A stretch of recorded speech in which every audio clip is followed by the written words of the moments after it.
307 में दो फर्जी मतदान हुए थे। शासकीय प्राथमिक शाला भवन सकरवाड़ा का ये मसला है, जहां दिल्ली से कोई व्यक्ति आते हैं और वो फर्जी तरीके से मतदान करते हैं। इसकी शिकायत आज ही हमने जिला कलेक्टर महोदय को करे हैं कि इस तरीके की जहां जहां फर्जी मतदान हुए हैं उनमें जो है इस संबंध में पूरी की पूरी जो वीडियोग्राफी, जो कैमरा में वीडियो रिकॉर्ड हुए हैं उसमें जांच किया जाए। जी बिल्कुल बिल्कुल, उनका हमने शिकायत दर्ज कर दिया है। और अगली चीज हम ये भी कहना चाहते हैं, पुलिस प्रशासन को भी हम ये कहना चाहते हैं, निर्वाचन अधिकारी, कि इस तरीके से जो कल की जो लापरवाही हुई है दारू से संबंधित, वो तो हुई है, लेकिन इसके साथ साथ हमने देखे हैं कि पुलिस प्रशासन के गाड़ियों में भी दारू सेलिंग का काम हुआ है। ये बहुत गंभीर आरोप मैं इसलिए लगा रहा हूं क्योंकि ये चीजें देखने को मिली। पुलिस प्रशासन को जब सूचित करने के बावजूद भी प्रशासन अगर उपस्थित नहीं हो पा रही है, हम जैसे तीसरे नंबर की पार्टी के कार्यकर्ता हम चुनाव लड़ते हैं सिर्फ इसलिए कि लोकतंत्र है, हमें भी एक मौका मिलेगा विधानसभा में अपनी बात रखने का, जनता भी हमें एक मौका देगी। लेकिन जनता तो मौका देने के लिए तैयार है, लेकिन पुलिस प्रशासन और बाकी सत्तासीन पार्टियां चाहती ही नहीं है कि हमारे जैसे छोटी पार्टी के जो नेता है, छोटी पार्टी के जो प्रत्याशी है, वो उस तरीके से आगे बढ़े।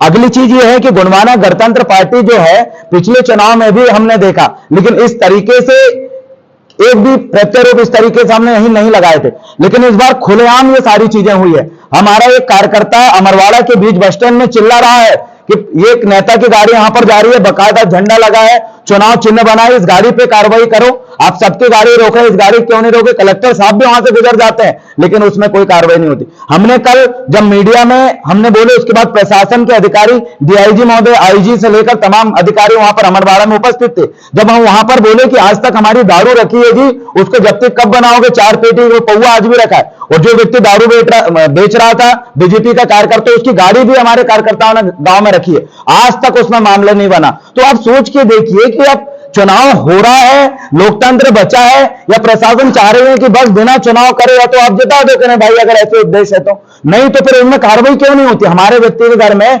2 बॉटल दारू भी मिल रहा है अगर कच्ची, तो उसमें 4 बॉटल और 10 बॉटल और पानी मिला के उसमें केक बना के उसको अंदर डाल दिया जाता है कि भाई इनके यहां दारू पकड़े। बड़े ऐसे पुलिस प्रशासन ऐसा आसपास ऐसा झुंड में खड़ा होता है कि हमने बड़ा नेक काम करे हैं, बहुत आतंकवादी पकड़े हैं। अरे गरीबों के घर जब दारू मिलती है तो आप उनको उठा के अंदर डाल देते हो, बड़ा बड़ा पेपर में फोटो बाबाई लूटने का काम करते हो, और चुनाव जैसे महापर्व, मतलब जब आचार संहिता लगी हो, तब पुलिस प्रशासन ये काम क्यों नहीं कर रही है? हमारा सवाल यह है।